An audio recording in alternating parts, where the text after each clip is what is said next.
Bom dia, pessoal. Então, mais uma vez, sejam bem-vindas e bem-vindos ao segundo dia de Semana Científica de Letras, a nossa SELET, que este ano, na sua primeira edição, tem como tema Letras e Ciência em Conexão.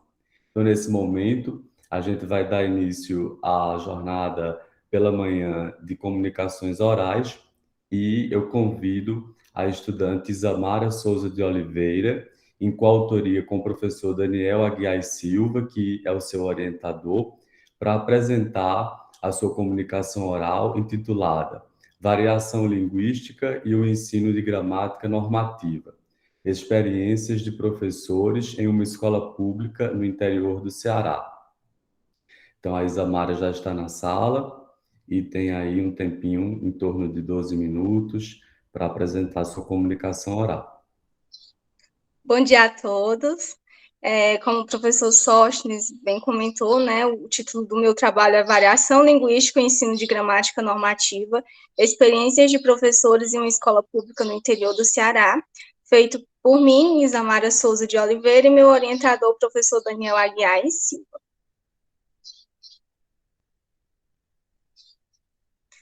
Bom, aqui nós temos um pouco do que vai ser visto na minha apresentação, né?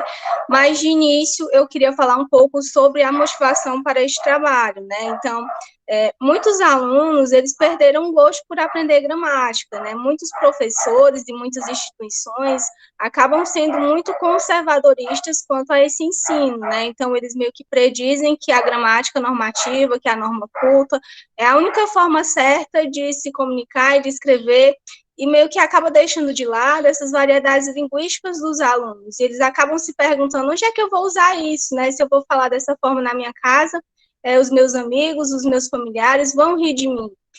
Na verdade, o professor ele tem que mostrar as possibilidades de uso, né? Não desconsiderar a variedade linguística dos alunos, mas também mostrar que a norma padrão, a norma culta, ela está ali para ser usada em outras situações, né? Em outras situações orais e escritas também. Bom, como corpo teórico do meu trabalho, do nosso trabalho, a gente achou interessante falar sobre a gramática normativa, né, que ela sempre foi posta nas escolas como o caminho ideal e a forma certa de se comunicar e de escrever. No entanto, o trabalho 2013, ele reforça que a gramática normativa é aquela que estuda somente os fatos próprios da norma culta. Entretanto, nós sabemos que ela não é a única forma de uso, né? As variações linguísticas, elas estão aí desde sempre, né? E elas estão se introduzindo cada vez mais nesse meio escolar, na nossa vida como um todo, né? Então, considerar apenas que a gramática normativa é a única forma de uso, meio que está ultrapassado. Outro tópico discutido nesta pesquisa foi a variação linguística, né?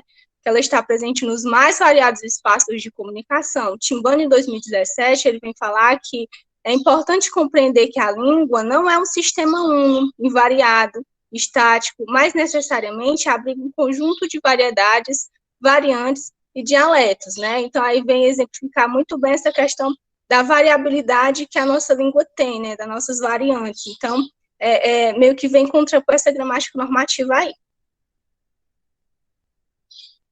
E outro tópico bem discutido nesta pesquisa foi o ensino de gramática nas escolas, né? Como o Silva 2014 comenta, o docente ele pode atuar com uma visão mais nítida de quais são os reais objetivos do ensino formal da língua. Isto é, não ensinar a língua que o aluno já sabe, mas estimular aspectos não desenvolvidos naturalmente, tais como a modalidade escrita e o uso da variedade padrão, né? Que é como haviam falado, que o professor ele tem que já passa até para a justificativa, pode até deixar na justificativa, professor. Que muitos professores, eles querem mostrar para os alunos que a norma culta é a única forma certa, e não é assim, né? O professor ele tem que mostrar que tem caminhos, né? Que você pode haver situações na sua vida que você vai precisar ser mais formal e outras que você não precisa, né? Então, é muito importante verificar que o uso demasiado da gramática em sala de aula, ele sempre foi posto com os mesmos métodos. Então, isso acaba resultando no aprendizado sem estímulos para os alunos, né? Eles acabam se perguntando, para que eu vou usar isso, né? Então, porque prioriza somente a norma culta como pertinente. resultando em professores e alunos frustrados, porque não obtêm o resultado que eles pensaram que iriam ter, e uma mecânica de ensino que precisa ser reciclada. Então, desse modo, tem essa necessidade de inclusão tanto dos usos gramaticais como das variedades linguísticas dos estudantes, que ia trazer esse equilíbrio de uso e de aprendizagem, né, do aluno poder escolher e dele saber a importância de cada um. Como objetivo geral deste trabalho, procuramos analisar a variação linguística no contexto escolar, levando em consideração as noções de certo e errado elencadas pela gramática normativa, né? Como é que essa variação linguística está sendo posta nas escolas? Será que ela realmente está sendo inserida da forma como é para ser? Como objetivos específicos, nós temos investigar como esses professores de língua portuguesa costumam trabalhar a variação linguística nas aulas de gramática, né? Como é que eles estão fazendo esse trabalho e discorrer quais fatores costumam dificultar ou contribuir para que esse ensino de gramática, por meio da inserção da variação linguística, como é que ele está acontecendo, né? A gente sabe que a variação linguística esteve aí desde muito tempo, né? Mas agora que ele está tomando mais uma intensidade na sala de aula, né?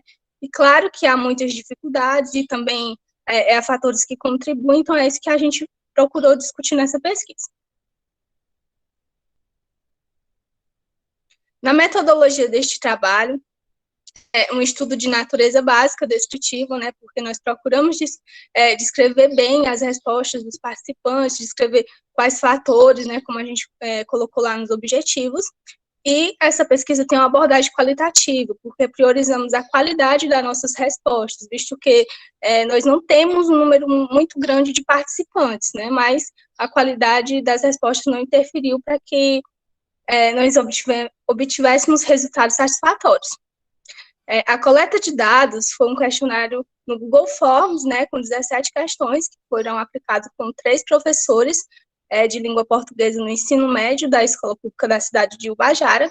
Inicialmente eram 4 professores, mas obtivemos respostas de apenas 3. Né? Na análise de dados, nós comparamos, analisamos e refletimos as respostas obtidas com o nosso corpo teórico, né? O material de referencial teórico que nós tivemos, então nós comparamos para a gente ver o que a gente encontrava ali de diferente, ou o que era igual.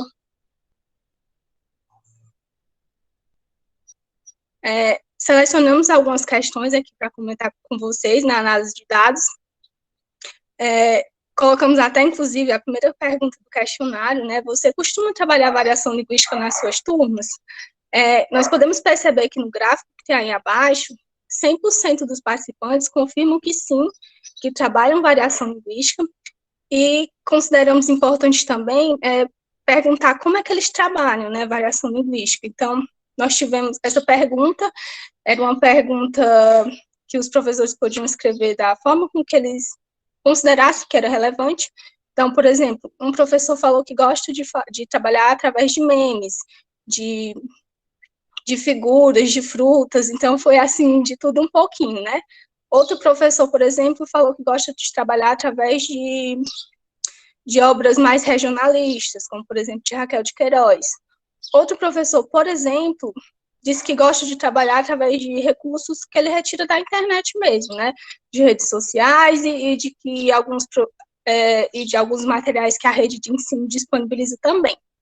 Então, a gente percebe uma variabilidade bem grande para se trabalhar a variação linguística, né? Isso vai até em contraponto com o que Costa, 1996, fala, que algumas instituições de ensino não dão a devida importância para esse ensino de variação linguística. E o que nós conseguimos encontrar é que nessa escola, tanto os professores como a escola dão, sim, uma devida importância a esse ensino. Como outro questionamento, nós perguntamos se nas aulas de gramática o rendimento e o interesse dos alunos tem alguma alteração, melhora ou piora, quando há inserção do ensino da variação linguística. Nós podemos perceber que aí no gráfico, 100% dos participantes consideram sim que tem uma melhora, né, dos alunos quando há essa inserção. Entretanto, não tem uma frequência de uso, né? Assim, para toda aula eu trabalho variação linguística. Não é assim. Apenas um professor falou que toda aula trabalha, e os outros dois falaram que não tem uma periodicidade certa, né? Vai como se fosse assim, puxando no gancho, né? Aquilo puxou para a variação linguística, então ele vai comentar. Então, para dois professores não tem uma periodicidade, tá bom? E vai até de encontro com o que Ribeiro, 2018, comenta, né? Que quando nas aulas de gramática você tem uma exceção da variação linguística, tende a mostrar um caminho a ser seguido para o aluno, né? Então, os professores meio que mostram, você pode usar desse jeito, você pode falar também a sua variedade linguística dessa forma, nesse determinado lugar. Então, mostra um leque de possibilidades para o aluno. Como um outro questionamento, nós temos que recursos didáticos você costuma utilizar para as suas aulas de gramática. Então, aqui no gráfico, nós podemos perceber que tem várias opções, mas, no geral, 100% dos professores, dos nossos participantes, consideram que só um recurso didático ele não contempla todas as habilidades. Por exemplo, só o livro de gramática ou só o livro didático. Então, sempre eles marcaram opções que contêm o livro didático e outros materiais. Né? A gente sabe que o livro didático ele foi feito ali realmente para ser usado nas aulas, mas como nenhuma turma é homogênea, né, as realidades são diferentes, então você só usar o livro didático muitas vezes não contempla tudo aquilo que aqueles alunos precisam. Isso vai de encontro com o que Campos 1990 comenta, que a tendência que os livros didáticos têm agora é que seja partindo do texto, né? Então tem o texto, tem a interpretação de texto, e depois tem uma gramática ali mais velada, não tão escancarada como a gente percebe realmente na gramática ou em livros passados. Como considerações finais, nós constatamos que a inserção da variação linguística nas aulas de gramática ainda traz uma série de reflexões, pois apesar da escola garantir uma autonomia de ensino, os docentes enfrentam alguns desafios, como, por exemplo, o interesse que os alunos têm para aprender a norma culta. Né? Então, isso vai de encontro até com o que a gente comentou anteriormente. Por exemplo, os alunos, quando há inserção da variação linguística, o rendimento deles aumenta, né? Mas quando não há, o rendimento deles, assim, meio que cai. Então, por que não utilizar em todas as aulas, né?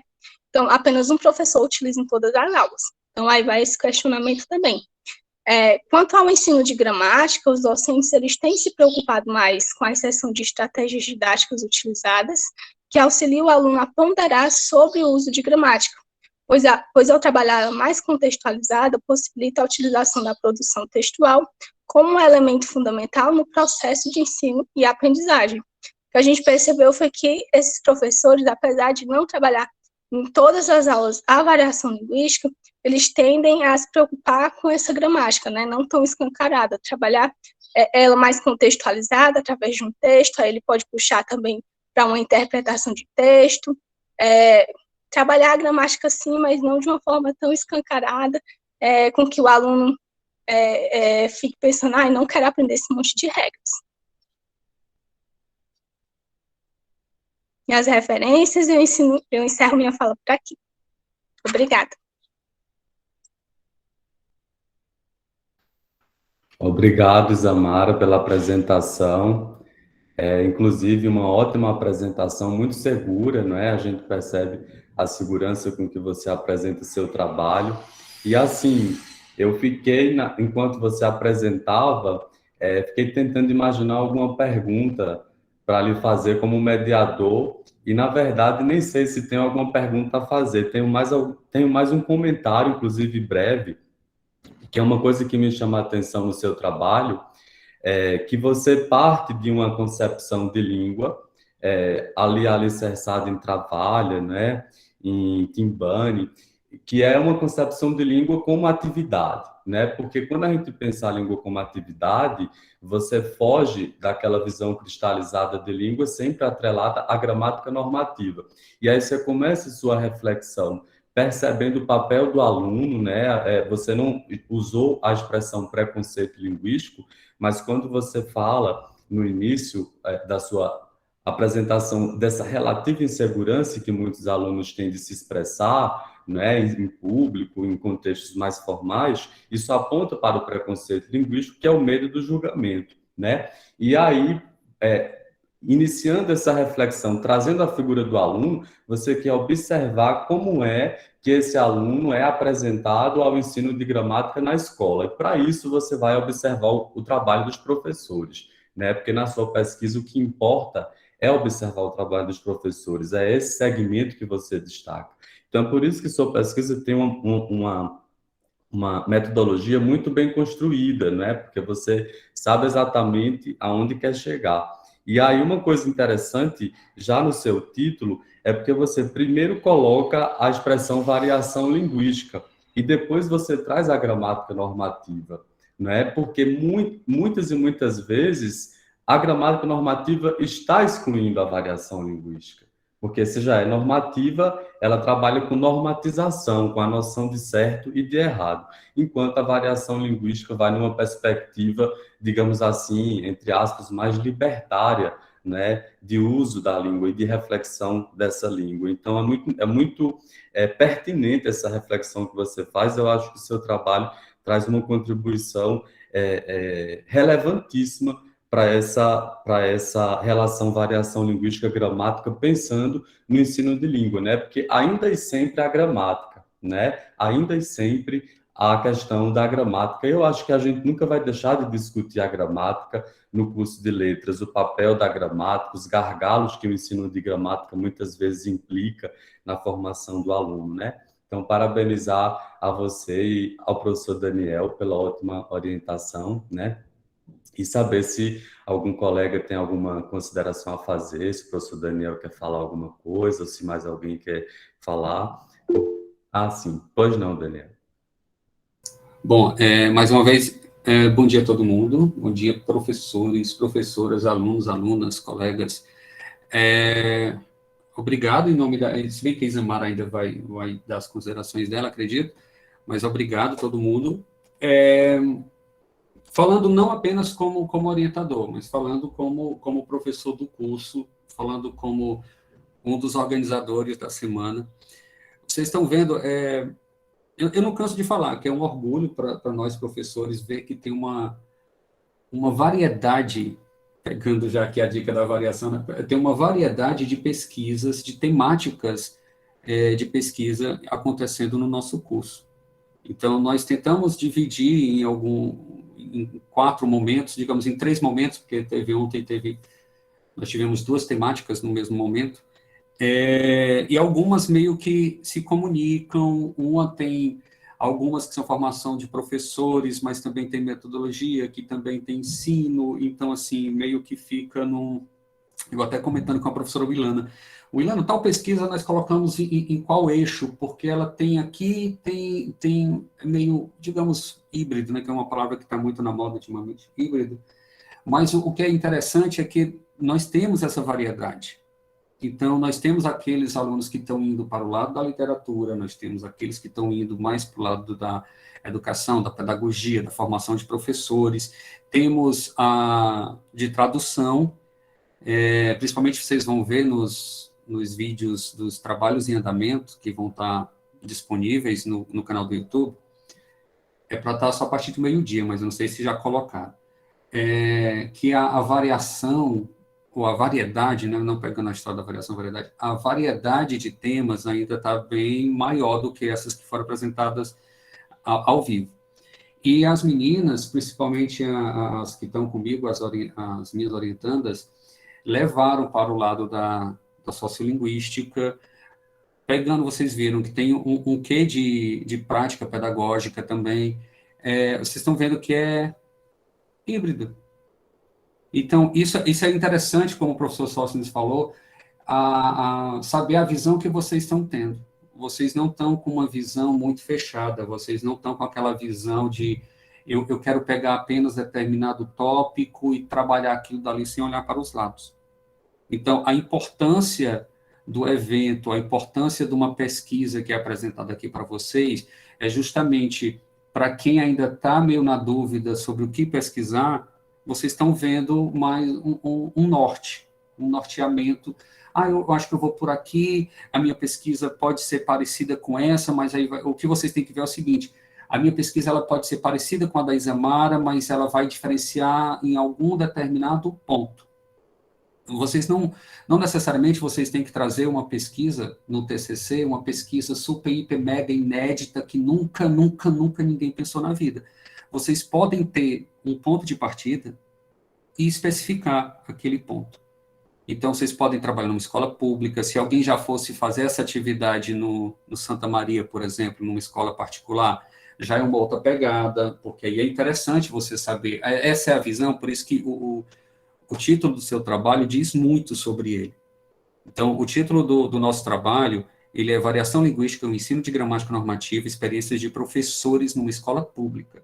Então, assim, vocês podem pensar numa escola particular, vocês podem pensar do lado do aluno, e isso, resumindo, eu quero que vocês tenham esse nosso evento como ideias, uma oficina de ideias para vocês. E eu sou suspeito para falar dessa pesquisa aqui, eu não queria ficar rasgando seda, porque acho que o momento aqui é dos alunos, não é nós, de professores. Então, é o momento de vocês, alunos, brilharem, de vocês terem uma oportunidade de apresentar o trabalho. Principalmente quem está no TCC2, como é o caso da Isamara, aliás, como é o caso de todos que estão apresentando hoje de manhã, é um ensaio. Então, assim, como orientador agora, eu vou puxar só um pouquinho, tá? Estou pedindo licença ao organizador, sou eu. Eu me dou a permissão de convidar vocês. A Isamara vai ser uma das minhas primeiras orientandas a apresentar o trabalho dela. Isamara até vai, né, fazer o convite oficial já. E queria agradecer a todo mundo, queria agradecer a Isamara, mas esses agradecimentos maiores vão ficar com choros e velas de alegria, não velas de enterro, tá? Semana que vem a gente comemora mais esse fim dessa etapa, tá bom? E é isso. Obrigado a todos. Isamara? Eu só queria agradecer, né, a oportunidade do evento, como o professor Daniel acabou de falar, é um ensaio, né, para a gente posteriormente apresentar o TCC, que já é semana que vem, daqui uma semana, dia 3, às 8 horas da manhã, né, quem quiser entrar e ver, pode vir entrar, estão todos convidados. E eu só queria dizer a importância de uma orientação no trabalho, né, porque até chegar a esse tema, discorrer assim, o questionário, se não fosse a ajuda do professor, eu não teria conseguido, porque eu tinha a ideia, eu sabia o que é que eu queria, mas não sabia dizer o que era realmente que eu queria. Então, o professor ele foi me ajudando muito nesse processo. Então, se você tem uma ideia, se você tem assim, eu quero trabalhar com isso, então converse com o seu orientador, porque ele vai realmente te nortear para um tema, para um caminho, para a sua pesquisa. Então, eu só queria agradecer ao professor Daniel e pelo evento também, todos que estão assistindo. Obrigada. Eu só quero também, só complementando, desculpa, gente. Agradeço, Isamara, e também, assim, vamos terminar de dar os créditos. O papel do orientador, ele é fundamental, mas também nós temos que ver que essa orientação, ela começa antes de eu pegar vocês, do professor Sóstenes, da professora Wilana, de todos os outros professores aqui que estão orientando. Eu queria registrar também a importância que nós temos do professor, dos outros professores, que não é só chegar na orientação, mas principalmente o professor da disciplina de pesquisa científica, que o esforço maior acaba sendo dele, porque ele pega vocês meio verde, digamos assim, que vocês não têm realmente uma prática com a pesquisa. Por mais que alguém chegue na disciplina e diga assim, nossa, eu sei fazer um artigo, eu já tenho um artigo para publicar. Não, você acha que você tem um artigo. Então, assim, nós temos que ser humildes, os alunos, principalmente, eles têm que ser humildes para saber que vocês precisam do auxílio de uma pessoa com mais experiência, que vai guiar vocês. Nós não podemos pegar na mão de vocês e escrever por vocês. O nome já está dizendo, orientar. Vocês têm uma ideia, vocês chegam para a gente e nós compramos a ideia de vocês. Então, nós vamos dizer, olha, façam isso. O que é que você acha? Você está querendo realmente... como é que você quer chegar nisso? E nós vamos trabalhando junto. Então, isso é o nosso papel. Agradeço mais uma vez as palavras da Isamara. E eu dou meus parabéns também para o professor Luiz, que é o que realmente pega todo mundo aqui e direciona para a gente, e vem alguns mais problemáticos do que outros, mas assim, só quero deixar registrado aqui esse esforço da gente, tá bom? E obrigado, Zé Mário, obrigado a todos, desculpa, falei demais, né, que eu estou empolgado hoje. É isso. Obrigado, gente, aí pelas considerações, ao professor Daniel, à Isamara. Pesquisa é um caminho de pedras, né? A gente vai juntando pedrinha por pedrinha, o esforço de cada um, e no fim, o resultado é um trabalho bem construído, bem fundamentado, né? E defendido com êxito.